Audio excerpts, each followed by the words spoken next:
അങ്ങനെ പവനായി ശവമായി. എനിക്കൊരു ഒഴിപ്പിക്കലുണ്ടായിരുന്നു, അത് കഴിഞ്ഞിട്ട് അങ്ങ് വന്നത്.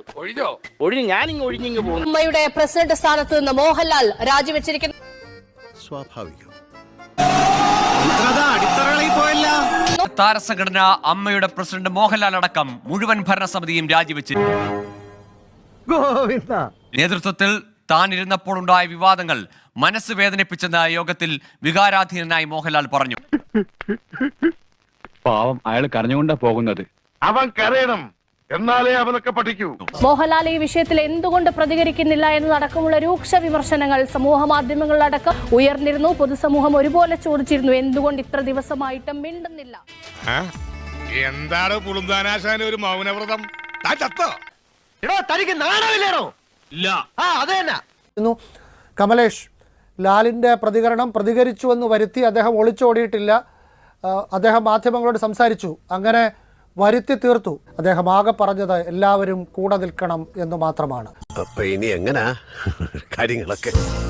മാധ്യമങ്ങളുടെ ചോദ്യങ്ങൾക്ക് ഉത്തരം പറയാൻ അറിയില്ല. അദ്ദേഹത്തിന് ആകെയുള്ളത് സങ്കടം മാത്രമാണ്.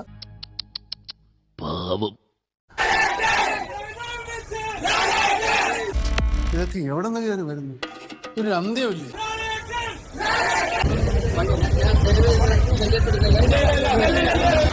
ഈ കളി ഞാൻ ജയിക്കാൻ വേണ്ടി മാത്രം കളിക്കുന്നതാണ്.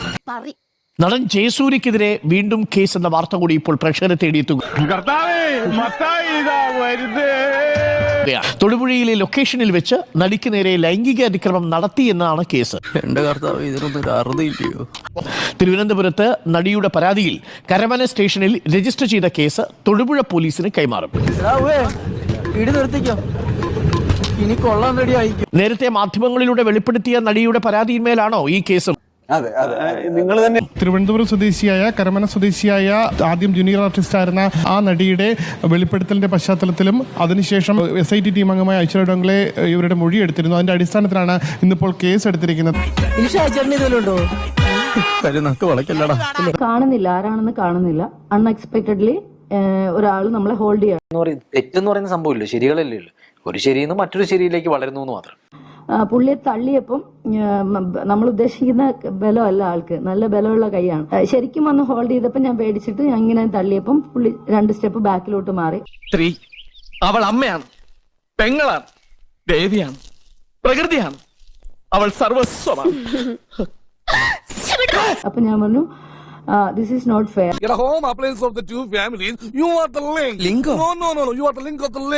തീരെ ഇഷ്ടപ്പെട്ടില്ല. നിങ്ങൾ എത്ര വലിയ നടനം ആയിക്കോട്ടെ, വിത്തൗട്ട് മൈ കൺസെന്റ് ഇപ്പൊ ഇങ്ങനെ ചെയ്തത് എനിക്ക് ഇഷ്ടമായില്ല. എന്റെ അടുത്ത് ആ ഡ്രസ്സിനെ കുറിച്ചും ആള് പറയുന്നുണ്ട്. ഈ ഡ്രസ്സും നിങ്ങളുടെ ഒരു സ്വഭാവവും അങ്ങ് പറ്റിപ്പോയതാണെന്ന് പറഞ്ഞു. ഇത്രയും കാലമായിട്ട് നിന്റെ അസുഖം മാറിയില്ലേ?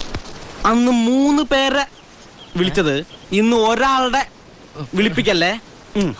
ജയസൂര്യ ന്യൂയോർക്കിലാണ് ഉള്ളത്. അവിടെ തന്നെ കുറച്ച് ദിവസം കൂടി തുടരുമെന്നുള്ളതാണ് സുഹൃത്തുക്കളുമായി ബന്ധപ്പെട്ട കേന്ദ്രങ്ങൾ പറയുന്നത്. ഞാൻ എപ്പോഴും അങ്ങനെ ടൂറില്ല. ഇപ്പൊ രാവിലെ നമ്മൾ കണ്ടിട്ട് ഒരു 3 മണിക്കൂർ കഴിഞ്ഞ് വിളിച്ചു ചോദിച്ചാൽ പറയും ജപ്പാനിലാണ്. കഴിഞ്ഞ ദിവസം ഇവർ ജയസൂര്യയുമായി ബന്ധപ്പെട്ടിരുന്നു. നാട്ടിലെത്തിയാൽ താൻ അറസ്റ്റ് ചെയ്യപ്പെടുമെന്നും ജയിലിൽ പോകേണ്ടി വരുമെന്നുമുള്ള പേടി ജയസൂര്യക്കുണ്ട്. ഇത്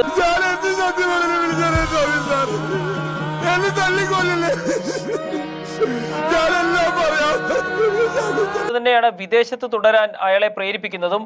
ഏതായാലും ദുബായിൽ എങ്കിലും എത്തിയ ശേഷം നാട്ടിലേക്ക് വരാതെ അവിടെ തുടരാനാണ് ജയസൂര്യ ഇപ്പോൾ തീരുമാനിച്ചിരിക്കുന്നത്. അമേരിക്കയിൽ ഉടൻ നാട്ടിലേക്കില്ല എന്ന തരത്തിൽ വിവരങ്ങൾ വരുന്നു. മുൻകൂർ ജാമ്യാപേക്ഷ നൽകും. അതിനുശേഷം കോടതിയിൽ നിന്ന് എന്ത് തീരുമാനമുണ്ടാകുമെന്നതിന്റെ അടിസ്ഥാനത്തിൽ അമേരിക്കയിൽ നിന്ന് മടക്കം. ഇനി ഈ നശിച്ച നാട്ടിലേക്ക് ഞാൻ ഇല്ല. പൃഥ്വിരാജ് ഒന്നും അറിയുന്നില്ലേ? എന്താ രാമേന്ദ്ര പ്രശ്നം പറഞ്ഞാൽ ഭയങ്കര തമാശയാ. ഞാൻ സുരക്ഷിതമാക്കാം എന്ന് എനിക്ക് നിങ്ങളോട് ഇന്ന് പ്രോമിസ് ചെയ്യാൻ കഴിയുന്നത് എനിക്ക് ചുറ്റുമുള്ള വർക്ക് സ്പേസ് മാത്രമാണ്. നീ ആളൊരു കൊമ്പനാടാ. കടക്കലെ വെട്ടിയാലും തല ഉയർത്തി നിൽക്കും. അതാടാ ചങ്കൂറ്റം. പൃഥ്വിരാജ് സംവിധാനം ചെയ്ത മോഹൻലാൽ ചിത്രം ബ്രോ ഡാഡിയിൽ താരങ്ങളടക്കം താമസിച്ചിരുന്ന സ്റ്റാർ ഹോട്ടലിൽ വെച്ച് ലൈംഗിക പീഡനത്തിനിരയായെന്ന വെളിപ്പെടുത്തലുമായി ജൂനിയർ ആർട്ടിസ്റ്റ്. അയ്യോ, രാജുവേട്ടൻ. സിനിമയുടെ അസിസ്റ്റന്റ് ഡയറക്ടറായ കൊല്ലം സ്വദേശി മൻസൂർ റഷീദ് മയക്കുമരുന്ന് കലർത്തിയ ശീതളപാനീയം നൽകി മയക്കി ലൈംഗിക പീഡനം നടത്തിയെന്നാണ് ഇവരുടെ ഞെട്ടിക്കുന്ന തുറന്നു പറച്ചിൽ. 2023 ഹൈദരാബാദ് ഇതുമായി ബന്ധപ്പെട്ട് ഇവർ പരാതി നൽകിയിരുന്നു. സംഭവം നടന്ന ശേഷം പൃഥ്വിരാജിന്റെ മാനേജറോടക്കം പരാതി പറഞ്ഞിട്ടും എമ്പുരാൻ എന്ന ചിത്രത്തിന്റെ ആദ്യ ഷെഡ്യൂളിൽ പ്രതിയെ ഉൾപ്പെടുത്തിയെന്നും ആരോപിക്കുന്നു. ഈ ഹേമ കമ്മിറ്റി റിപ്പോർട്ടും നടിമാരുടെയൊക്കെ വെളിപ്പെടുത്തലും ഒക്കെ വന്നപ്പോൾ, ഈ വിവാദങ്ങളൊക്കെ വന്നപ്പോൾ പൃഥ്വിരാജ് പറഞ്ഞ വാക്കുകളുണ്ട്. അതിലേക്ക് ഒരിക്കൽ കൂടി. എൻ്റെ നിയന്ത്രണത്തിലുള്ളത് എന്താണ്? എൻ്റെ ഇമ്മീഡിയറ്റ് എനിക്ക് ചുറ്റുമുള്ള എൻ്റെ വർക്ക് സ്പേസ് ആണ്. പക്ഷെ എനിക്ക് ചുറ്റുമുള്ള വർക്ക് സ്പേസ് ഞാൻ സുരക്ഷിതമാക്കും. അതിനപ്പുറത്തേക്ക് ഞാൻ ഇതിലൊന്നും ഇൻവോൾവ് ആകില്ല എന്ന് പറയുന്നിടത്ത് തീരുന്നതല്ല ഞാൻ ഉൾപ്പെടെയുള്ള ആൾക്കാരുടെ ഉത്തരവാദിത്വം. എന്നിട്ട് അതാണ് ഇവിടെ ഏറ്റവും പ്രാധാന്യം അർഹിക്കുന്ന പരാമർശം. ഞാനിതിലില്ല എന്ന് സ്ഥാപിക്കുന്നിടത്ത് തീരുന്നില്ല എന്റെയോ നിങ്ങളുടെ ഉത്തരവാദിത്വം. അയ്യേ, ഇവനാണ് പരിഷ്കാരി. പൃഥ്വിയുടെ നിയന്ത്രണത്തിലുള്ള വർക്ക് സ്പേസിലാണ് ഇതൊക്കെ സംഭവിച്ചതെന്നതാണ് അതിഗുരുതരമായ ആരോപണം. എന്താ ഞാൻ കേൾക്കുന്നത്? 2023 തന്നെ പോലീസിലും പിന്നീട് സതീഷ് ചെറിയാനോടും CPM സംസ്ഥാന കമ്മിറ്റി അംഗം K വരദരാജനോടും ഇവർ പരാതി പറഞ്ഞിരുന്നു. പക്ഷെ ഒരു നടപടിയും ഉണ്ടായില്ല. തോന്നി അതങ്ങനെ വരൂ, അതങ്ങനെ സംഭവിക്കൂ. അവർക്ക് നേർക്കൊക്കെ കണ്ണടച്ചിട്ടാണോ മറ്റു കാര്യങ്ങളിലൊക്കെ കണ്ണു തുറന്ന താരം പ്രതികരിച്ചത്? ഈ വിഷയത്തിൽ പൃഥ്വിരാജിന്റെ ഒരു പ്രതികരണം പൃഥ്വിരാജ് നൽകണം. ആളെ നാണം കെടുത്തിയിട്ട് നാട്ടുകാർക്ക് മുഴുവൻ ചിരിക്കാനുള്ള വകയുണ്ടാക്കിയിട്ട് വന്ന് നിൽക്കുന്നുണ്ടല്ലേ രപ്പൻ. നമ്മുടെ നാടെന്താ ഇങ്ങനെ ആയിപ്പോയത്? എല്ലായിടത്തും റെക്കമെൻഡേഷൻ, ഡൊണേഷൻ, ഡോമിനേഷൻ, ഇൻഫ്ലുവൻസ്, കൈക്കൂലി. അവന്റെ അപ്പന്റെ പാവപ്പെട്ടവന്റെ മക്കൾ എന്ത് ചെയ്യാനാ?